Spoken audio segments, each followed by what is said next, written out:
हर बार एक नई जर्नी हम लेके आते हैं आपके लिए to inspire you. Hello and welcome on एमजिम 94 film. This is RJ Manisha with you and फिलहाल मेरे साथ है Ashish Shinge sir, the actor and the Drishyam fame. Hello sir. Hello, thank you so much Manisha कि आप लोगों ने मुझे यहाँ पे स्टूडियो में बुलाया और मैं आज आप लोगों के साथ काफी सारी बातें कर पाऊंगा। And this is like a great opportunity for me to share my experiences with all of your listeners. Actually तो इसी एक्सपीरियंस को हम स्टार्टिंग से जानते हैं कि शुरुआत में आपने कभी सोचा था कि आप फिल्म इंडस्ट्री में जाओगे या फिर वो बाद में हुआ डेवलप?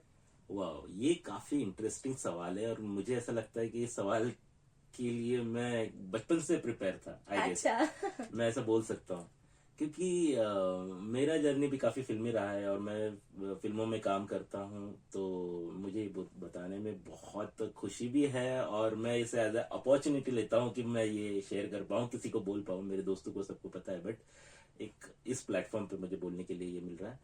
तो यस, मुझे मैं काफी अच्छा आर्टिस्ट हूँ या फिर मैं एक एक्टर बनना चाहता हूँ, ये मुझे फिफ्थ स्टैंडर्ड में पता चल गया था या फिर मुझे रियलाइज हुआ था। क्योंकि अच्छा। तब मैं शायद स्कूल में था और उस वक्त किसी प्ले में मुझे परफॉर्म करने का मौका मिला मेरे टीचर्स ने, और मुझे फर्स्ट टाइम ऐसा रियलाइज हुआ, यार ये कितनी बढ़िया चीज है। आप स्टेज पे कुछ करते हो, लोग आपको अप्रिशिएट करते हैं, आपके लिए ताली बजती है। तो मुझे उस वक्त काफी ऐसा स्पेशल सा फील हुआ और उसके बाद फिर मैंने सोचा कि yes, this is the thing I really want to do it in my life. तो वो शायद वो पहला बीज था जो मेरे अंदर उस आर्टिस्ट के लिए गिरा, और उसके बाद जो था मैं हमेशा वो कोशिश करता रहा कि किस तरीके से इस मेरे ड्रीम को या फिर जो जिसे मैं पैशन कहता हूँ उसको परसीव कर पाऊँ। तो उसका जर्नी फिर वहां से स्टार्ट हुआ फिर फिफ्थ स्टैंडर्ड में, और धीरे धीरे जैसे उम्र बढ़ती गई, क्लासेस बढ़ते गए, वो और ज्यादा स्ट्रांग होते गए मेरे अंदर वो इंटेंशन। और मेरे साथ चीजें भी उसी तरीके से होती गई। मैंने फर्स्ट प्ले, सेकंड प्ले, फिर वो थोड़ा नाम हुआ, फिर मुझे मेरी गलतियों से मैंने सीखा कि इसमें परफेक्शन कैसा लाना चाहिए। तो उस वजह से धीरे धीरे जैसे मेरी उम्र बढ़ती गई, उस पैशन के लिए मेरा लगा, उसके लिए मैं और ज्यादा जुनूनी होता गया। और बहुत वो इंटेंशन मेरे अंदर बहुत स्ट्रांगली आ गई कि हाँ, मैं आर्टिस्ट बनना चाहता हूँ और मुझे एक्टर बनना है। तो फिर ये एक्टर बनने की जो जर्नी है वो कैसे स्टार्ट हुई? तो जैसा यहाँ से स्टार्ट हुआ मेरे अंदर था, बट लाइफ में कुछ ऐसे सर्कमस्टेंसेस आए कि जिस वजह से शायद मैं उस जर्नी को परसीव नहीं कर पा रहा था।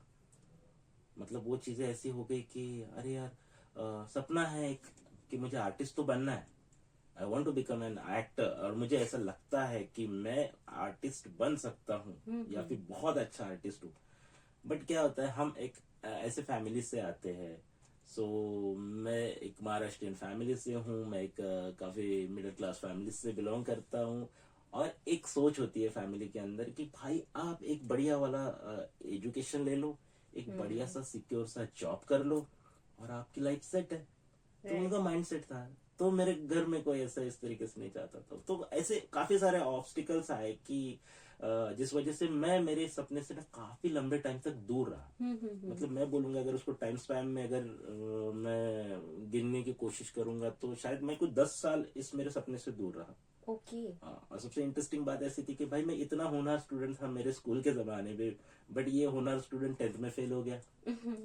अब जो बंदा 10th ना निकाल पाया वो सपने देख रहा है आर्टिस्ट बनने के। और आर्टिस्ट लोगों के बारे में वैसे ही कहा जाता है कि भाई जो कुछ नहीं करते आर्टिस्ट बनते हैं, बट Yes. ये रॉन्ग है अगर आप इस चीज को इस तरीके से देखते हो तो। But it's a jokes part. But फिर वो एक मेरे लाइफ में आ गया। फिर उसके बाद फिर मैं पास आउट हुआ, फिर मैं कॉलेज में गया, फिर मैंने घर वालों को बोला कि मुझे फिर से आर्टिस्ट बनना है। वो बोले हाँ बेटा बेटा कर ले, कोई कोई बात नहीं, अभी अभी तो तू कॉलेज में आया, एक डिग्री ले ले, फिर बन जा आर्टिस्ट। तो मैं डिग्री ले ली, मैं बोला मुझे आर्टिस्ट बनना है। फिर उन्होंने बोला हाँ कोई बात नहीं, आर्टिस्ट बन जा, बट एक काम करना, एक मास्टर डिग्री भी कर लेना तो अच्छा हो जाएगा। क्या बन जा आर्टिस्ट जो तू कर रहे थे। तो मेरे घर वालों ने कभी मुझे रोका नहीं बनने से। उन्होंने बस वो उस वे को, हाँ टोका, वाह। तो उन्होंने उस वे को जो है ना वो चेंज करते रहे हर बार ना। They are doing very smartly. Great. So फिर इनिशियल दौर पे आपने क्या चैलेंजेस फेस किए and how you deal with that? जहाँ मैं हमेशा से ये समझता हूँ और मैं ये मानता हूँ कि स्ट्रगल क्या होता है, जो चैलेंजेस है वो क्या होते हैं। मेरे लिए चैलेंजेस कभी वो नहीं रहे, अकॉर्डिंग टू मी, हर इंसान की अपनी ओन जर्नी होती है, उसका एक अपना एक्सपीरियंस होता है, उसके अपने स्ट्रगल्स होते हैं और उस चीज को देखने का नजरिया उसका अपना होता है। तो मैं अभी यहाँ पे मेरी बात कर रहा हूँ, तो मेरे लिए इनिशियल डेज में चैलेंजेस ये था, मुंबई में जाके काम ढूंढना ये चैलेंज नहीं था, या फिर वहां पे मैं कैसा सरवाइव करूंगा किस तरीके से। मेरे लिए चैलेंज ये था, मैं मुंबई पहुंचूंगा कब। मेरा स्ट्रगल मुंबई में जाकर काम ढूंढना नहीं है, नहीं रहा है एक्चुअली। मेरा स्ट्रगल यहाँ से, मैं जिस शहर से हूँ वहां से मुझे मुंबई जाना, ये मेरे लाइफ का सबसे बड़ा स्ट्रगल रहा है। तो मैं उसे स्ट्रगल मानता हूँ। मुंबई इज लाइक कि उससे प्यारा सिटी नहीं है। वो आपको सपने दिखाना, मतलब सपने देखना सिखाती है, साथ ही साथ सपने कैसे पूरे करने चाहिए वो भी सिखाती है, और उसके लिए आपके अंदर क्या होना चाहिए वो भी सिखाती है। तो मुंबई सिर्फ सपनों का शहर नहीं है, तो मैं बोलूंगा उस सपनों को सच करने वाला भी शहर है। बस आपके अंदर वो पेशेंस होना चाहिए, और वो भी मुंबई आपसे डेवलप कराती है। तो वो तो बहुत अच्छी बात होगी फिर। वो कोच है क्या Mumbai? Yes, Mumbai is like a coach. जो भी मेरे साथ काफी व्यूअर्स हो गए जो मुंबई में अभी भी कर रहे हैं, जो छोटे शहरों से आते हैं और वहां पे अगर वो कुछ भी अचीव कर रहे हैं, छोटे से छोटा काम भी अचीव कर रहे हैं, तो मैं बोल रहा हूँ कि हाँ, मुंबई उनको बहुत कुछ दे रही है। अच्छा। और वो उनका चॉइस होगा कि इसके साथ कंटिन्यू करे या फिर और कुछ दे। ऑलराइट। सो ऐसे लोग भी होते हैं जो इनिशियली आपको थोड़ा सा पीछे खींचने की कोशिश करते हैं, तो इससे नहीं हो पाएगा, it's not for you and kind of comments. तो ऐसी कम्युनिटी से आप कैसे बचे रहे, या फिर हाउ यू स्टे पॉजिटिव? वाह यार, मुझे तो लगता है ना, इस तरीके के लोग हमेशा होने चाहिए। हाँ, अगर ये लोग नहीं होंगे तो आपके उस एफर्ट को, मैं बोलूंगा कि कोई मोल नहीं रह जाएगा। क्योंकि कितना मजा आएगा ना, आप सोचो इस चीज को कि जिस इंसान को आपके ऊपर रत्ती भर भी भरोसा नहीं था कि आप उस चीज को अचीव कर पाओगे, और वो जब आपको देख रहा है कि आपने कुछ ओवर द टॉप आपने अचीव कर लिया है, yes. और उस वक्त आप हम्बल हो जाते हो, और वो शर्मिंदा हो जाता है, और वो बोलता है मेरी दोस्त है, मेरा दोस्त है यार, वहां पे गया ये, तो इट्स आउट ऑफ जेलसी नहीं। उससे उस वक्त ये पता चलता है कि यार मैंने मेहनत नहीं की है, मैंने इसे टोका है, मैंने इसे रोका है, उसके बाद भी ये हार नहीं माना। तो मुझे ऐसा लगता है कि अगर रोकने टोकने और इस तरीके के हर्डल्स क्रिएट करने वाले अगर जिंदगी में ना हो, तो फिर उस सक्सेस का कोई मोल नहीं रहता है। ये मेरा परसेप्शन, शायद किसी और का कुछ ये हो सकता है। तो डिप्रेशन आता है इस चीजों से, आपका मॉरल डाउन होता है, हाँ बिल्कुल होता है। बट यही तो लाइफ आपको सिखाती है ना, कि आप रोजमर्रा की जिंदगी देख लीजिए। आप सपोज ऐसे भी इस चीज को हम देख सकते हैं कि थर्ड स्टैंडर्ड का कोई बच्चा है जो क्लास में जा रहा है, उसके टीचर ने उसको होमवर्क दिया है, आज वो होमवर्क करके नहीं गया है, उसे पता है, ठीक है, और उसे पता है आज मैं जाऊंगा तो मुझे बहुत डांट पड़ने वाली है, मेरी टीचर जो है भाई साहब मेरे ऊपर एकदम से बहुत चिढ़ने वाली है। शायद आजकल तो बच्चों को चलो स्कूल में मारा पीटा नहीं जाता टीचरों द्वारा, पर उसे डांट तो पड़ने वाली है। वो डर रहा है कि अभी मुझे टीचर डांटेगी। अभी उसके लिए तो भाई ये जीवन मरण वाला प्रश्न है ना, कि अभी मैं आज होमवर्क नहीं किया, मैं भूल गया, अब टीचर डांटेगी, अब मैं क्या करूं, ये मेरी जिंदगी का आखिरी पल है। उस बच्चे के परसेप्शन से, उसकी एज से, और उसके माइंड और उसके व्यू से अगर आप देखो, तो आपको पता चलेगा कि वो कितना सहमा हुआ है। और उसी बच्चे का फादर जो है, वो भी कुछ इसी तरीके की मिस्टेक कर बैठा है कि उसको पता है उसका आज प्रेजेंटेशन जाना है, बॉस ने कोई फाइल पूछी थी, आज बॉस को देनी, वो मैं कर नहीं पाया, आज तो भाई मेरी नौकरी गई, आज मेरा बॉस बहुत मुझे डांटने वाला है। तो अभी ये दो है, एक बेटा है और एक बाप है, ये दोनों का जो है अपने अपने लेवल पे इनका इंटेंसिटी बहुत हाई है, कि उनके लिए ये बहुत बड़ा प्रॉब्लम है।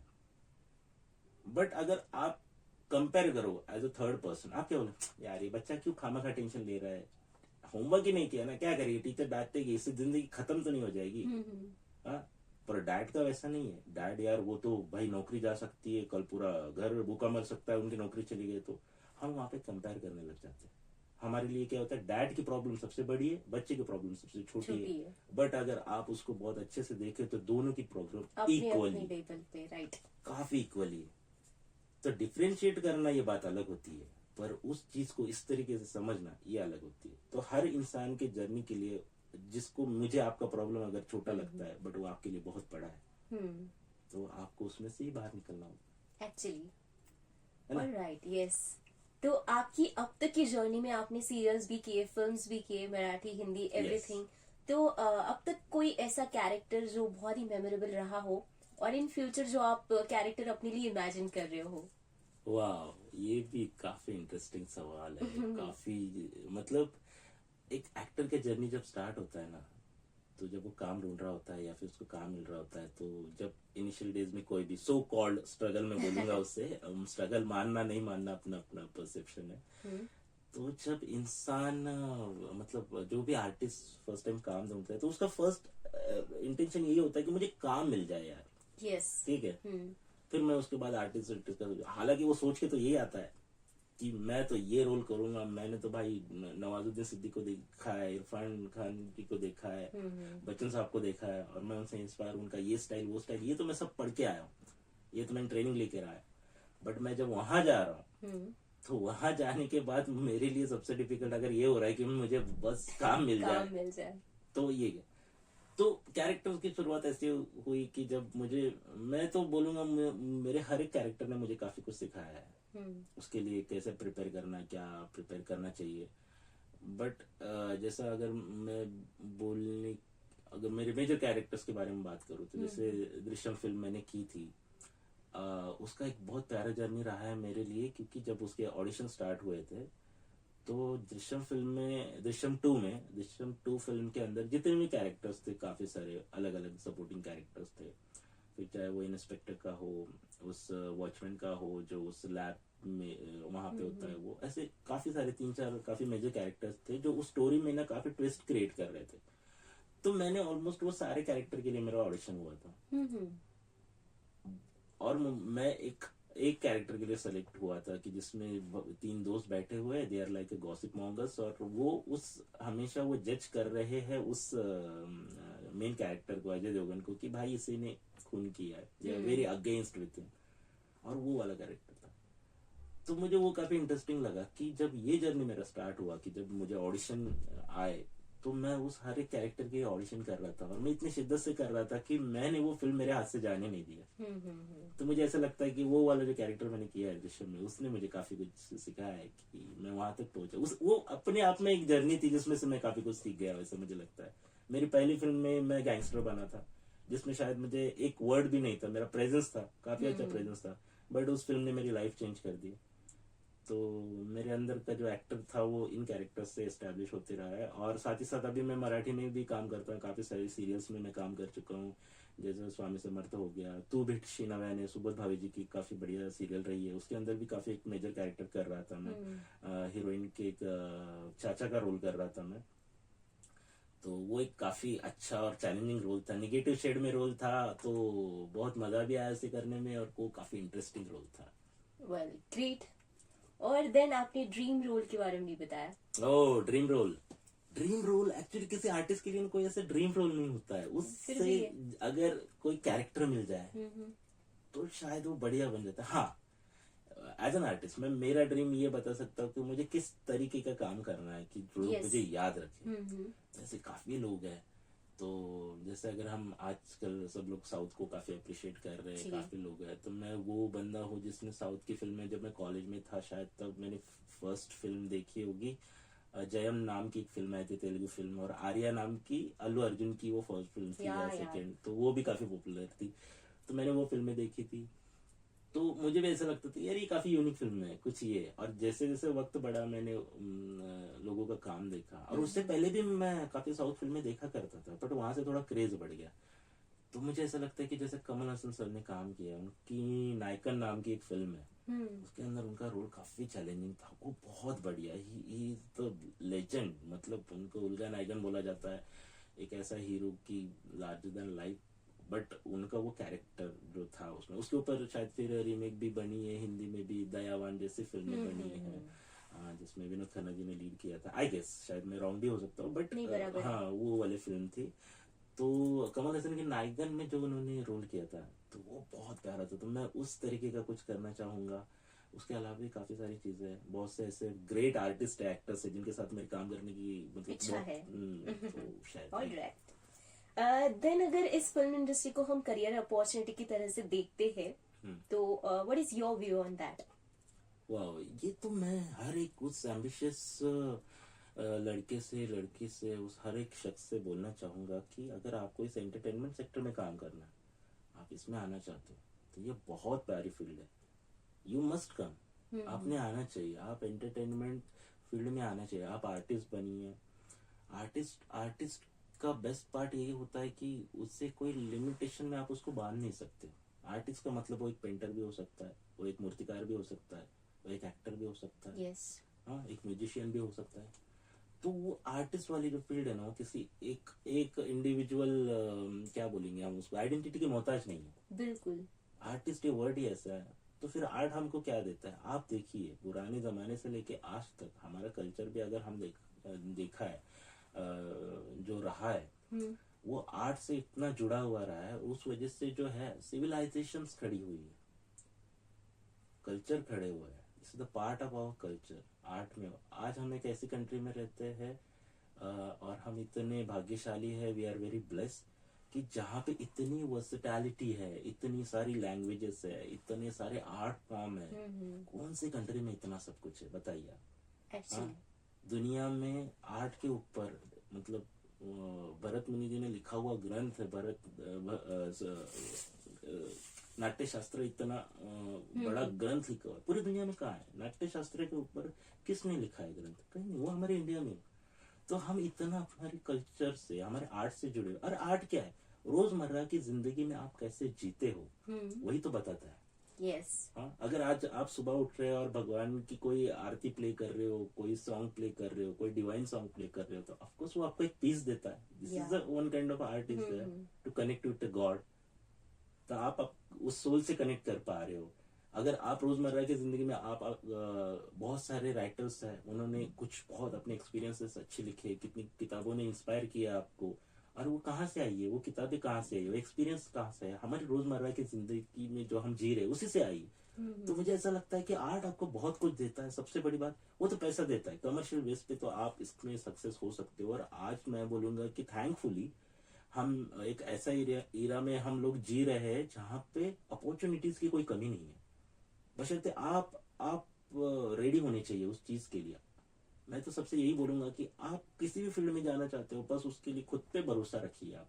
लेकिन मेल फीमेल में क्या मेन चैलेंजेस होते हैं, और स्टेबिलिटी को आप किस तरह से देखते हैं इस फील्ड में? देखो, मेरे हिसाब से तो मैं बोलूंगा स्टेबिलिटी तो आप मरते दम तक आपको नहीं मिलेगी।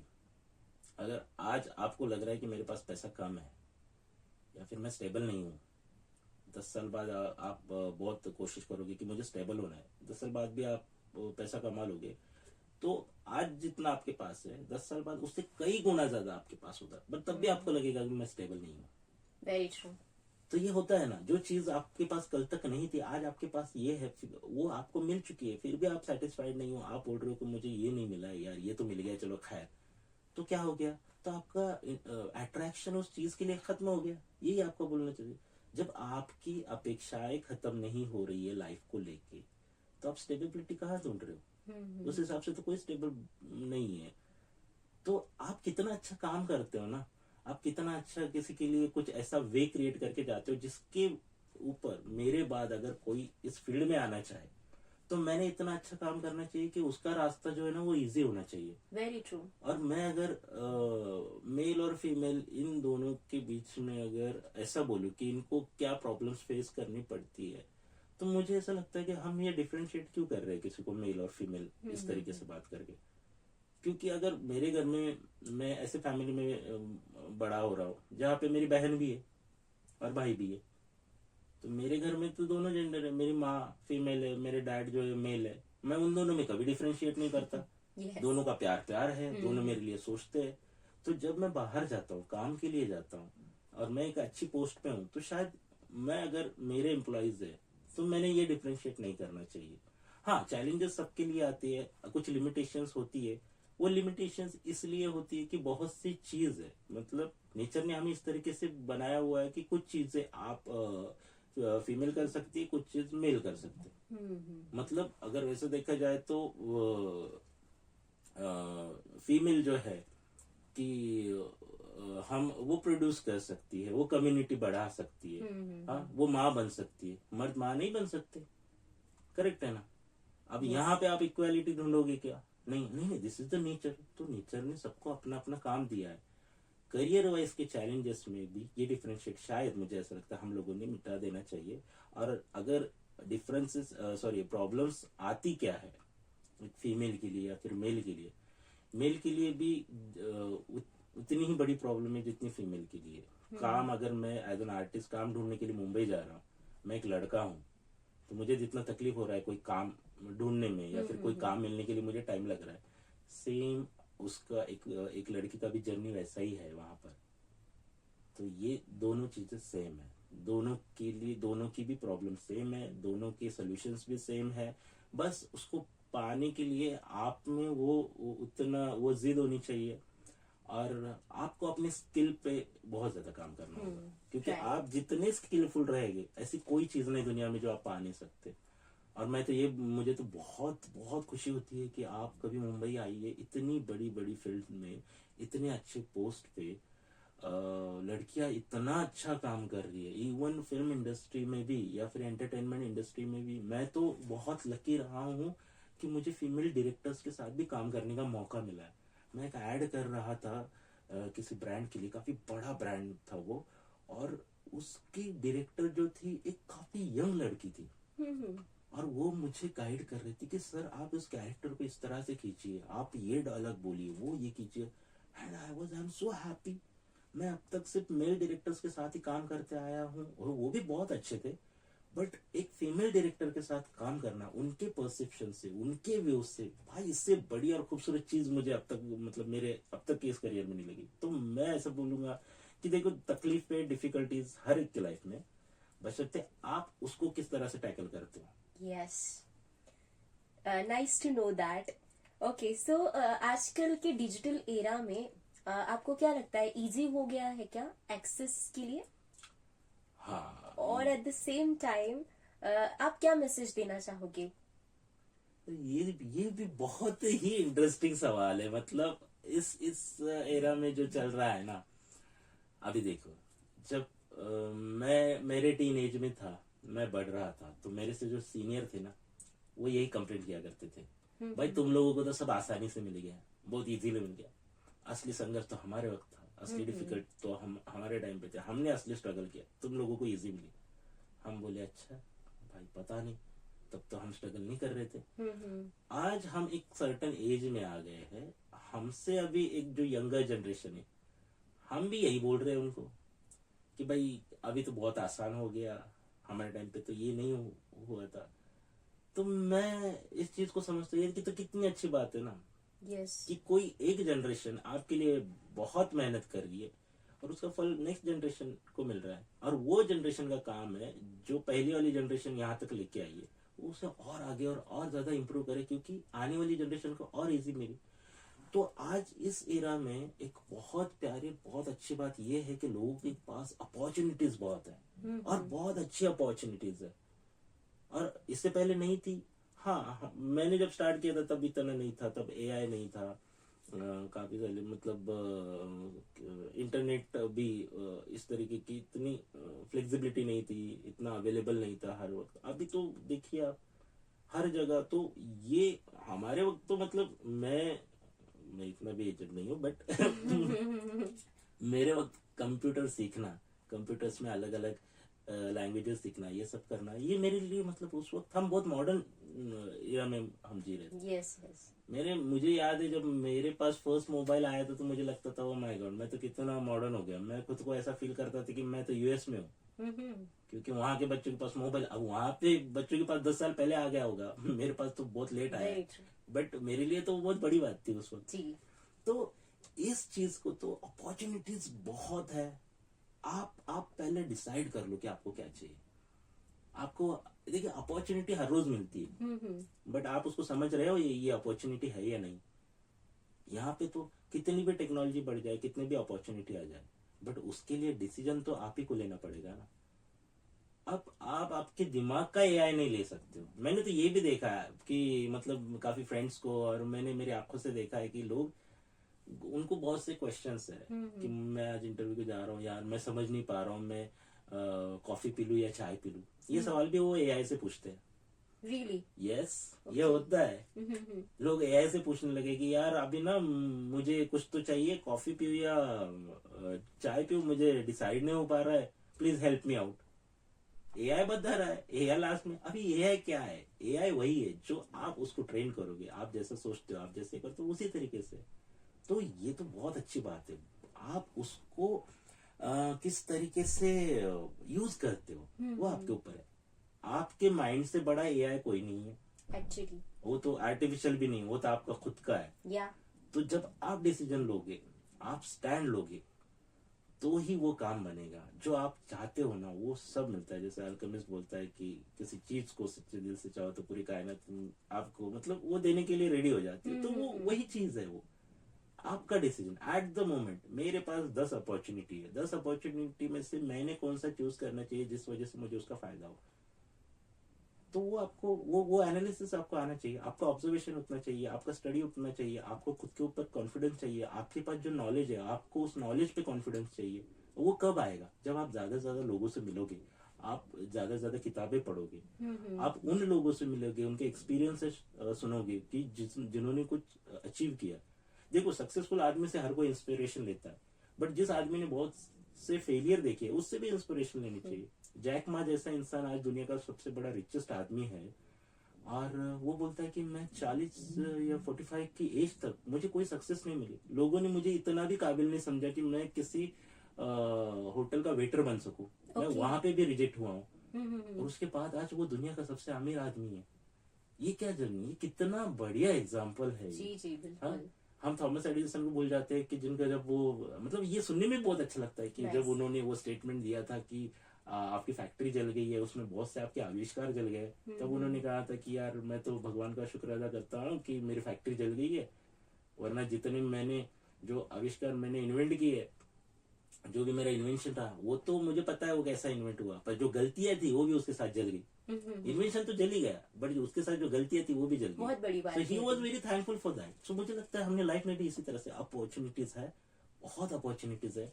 मैं तो बोलता हूँ ये सबसे बेस्ट टाइम चल रहा है फिलहाल कि यू हैव दैट अपॉर्चुनिटी, कि आप कनेक्ट हो सकते हो, आप जो चाहे वो कर सकते हो। तो इसको ग्रैब करना सीखना चाहिए, और उसके लिए आपको आपके माइंड पे, खुद की बुद्धि पे आपको भरोसा रखना होगा। Sure, thank you so much. और इसी के साथ मैं जानना चाहूंगी आपके फ्यूचर प्लान्स। वाह, फ्यूचर प्लान्स तो काफी सारे हैं। मैं अभी एक अच्छी हिंदी फिल्म कर रहा हूँ बहुत जल्द। उसका शूटिंग शायद इस अगस्त के मिड ऑफ अगस्त में या फिर लास्ट वीक ऑफ अगस्त में स्टार्ट होगा। तो अभी मैं इतना ही बोल सकता हूँ। और इसके अलावा और वेब सीरीज भी कुछ प्रोजेक्ट है, लेट्स सी। तो वो सारी चीजें हैं। और सबसे बढ़िया बात, मैं अभी जो चाहता हूँ लाइफ में, ऑफ कोर्स मैं अभी भी सीख रहा हूँ, मैं अभी भी आगे बढ़ रहा हूँ, मैं अभी भी वो पहचान लोगों के बीच में बनाने की कोशिश कर रहा हूँ जो मुझे एक्सपेक्ट है। जब मैंने डिसाइड किया था मुझे इस फील्ड में आना है, तो उसके लिए मैं अभी भी कोशिश कर रहा हूँ। मैं आज भी ऑडिशंस देता हूँ, मैं आज भी लोगों से मिलता हूँ, मैं आज भी कास्टिंग कंपनी जाता हूँ, मैं आज भी वो स्लेट लेके खड़ा होता हूँ जिसपे मैं बोलता हूँ कि hi my name is Ashish, my age is 37 years old, I know the Hindi, English, Marathi, ये लैंग्वेज। तो मैं आज भी वो करता हूँ। और एक बहुत बढ़िया पोस्ट मैंने किसी की देखी थी, बहुत रिनाउंड आर्टिस्ट है, तो आई गेस मतलब अगर मैं गलत नहीं हूँ तो किसी बढ़िया कास्टिंग कंपनी से किसी कहीं, तो मैंने इंस्टा पे देखा था कि गजराज राव जी है और वो ऑडिशन देने के लिए गए थे कहीं पे। तो बहुत से बड़े बड़े आर्टिस्ट है जो आज भी ऑडिशन देते हैं काम के लिए, वो उनका एक्सपीरियंसेस होता है। They are very establish actor, हम उनको जानते हैं, उन्होंने अपना एक जर्नी जिया है, उनका स्ट्रगल भी रहा है। अभी हम बोलते हैं वो तो बहुत रिनाउंड हो गए, अभी उनको ऑडिशंस की क्या जरूरत है। ठीक है, उनको ऑडिशंस की जरूरत नहीं होगी, बट वो फिर भी देना चाहते हैं। शायद वो ऐसा सोचते होंगे कि मैं आज भी उस चीज से जुड़ा रहूंगा तो मैं परफेक्शन के साथ वो चीज कर पाऊंगा। ऐसा ऐसा उनका हो सकता है। तो ये चीज बहुत से लोगों के लिए, मैं मतलब पता नहीं कौन कैसे लेगा, मैं तो इसको बहुत पॉजिटिव लेता हूँ। इतना बड़ा आर्टिस्ट अगर आज भी ऑडिशंस दे रहा है तो ये बहुत अच्छी बात है। तो मैंने डरना ही नहीं चाहिए। मैं अगर ये सोचता हूँ ना कि यार मुझे आज भी ऑडिशन देना पड़ रहा है, कोई मुझे काम नहीं दे रहा है, मैं तो उसको एक लर्निंग प्रोसेस मानता हूँ कि मैं अगर ऑडिशंस दे रहा हूँ मतलब मैं मेरे क्राफ्ट पे हर रोज काम कर रहा हूँ। जैसा एक सिंगर अगर हर रोज रियाज करेगा तो वो और अच्छा सिंगर कहलाएगा। आर्टिस्ट का भी वही है, अगर आप एक्टर हो आपको हर रोज रियाज करना होगा, आपको एक्टिंग पे काम करना होगा, आपको हर एक क्राफ्ट पे काम करना होगा। आज जो आपने किया है वो हो गया है, मैं अगर आज बोल रहा हूँ मैंने ये फिल्मों में काम किया, वो किया है, मैंने सीरियल्स की, ये सब वो हो गया है। What is next? तो मेरा अगला कोशिश ये है कि मैं और सक्सेसफुल बनना चाहता हूँ, मैं और वो पहचान बनाना चाहता हूँ कि आज कुछ लोग मुझे जानते हैं, मेरा फ्रेंड फैमिली सर्कल, मेरे शहर के लोग, जिनको पता है मैं आर्टिस्ट हूँ। मेरा कोशिश यही है कि मैं और बड़ा बनूं और लोगों तक पहुंचूं, मैं उनको एंटरटेन कर पाऊं, और यही मतलब मेरी कोशिश है, रहेगी। और मैं हमेशा चाहूंगा कि लोग मुझे जाने इन अच्छे वे में, कि वो जाने कि यार एक काफी अच्छा आर्टिस्ट है और उसने बहुत अच्छा काम किया है, और लोग मुझे पसंद करें। जैसे मैं आज किसी को एडमायर करता हूँ, तो काफी सारे बड़े बड़े एक्टर्स हैं जिनके साथ मैं काम करना चाहता हूँ, और मुझे उनका काम पसंद है, मुझे उनके साथ काम करने की मतलब काफी ख्वाहिश है। तो मैं चाहता हूँ ऐसा कोई मेरे लिए भी सोचे, इतना अच्छा काम मैं करूँ। Thank you so much, sir, for sharing your journey with us. And all the very best for your future plans. Thank you so much, Thanks a lot Manisha. once again. Thank you. And you guys, stay tuned to MGM 90.8 FM. साथ है तो बात है.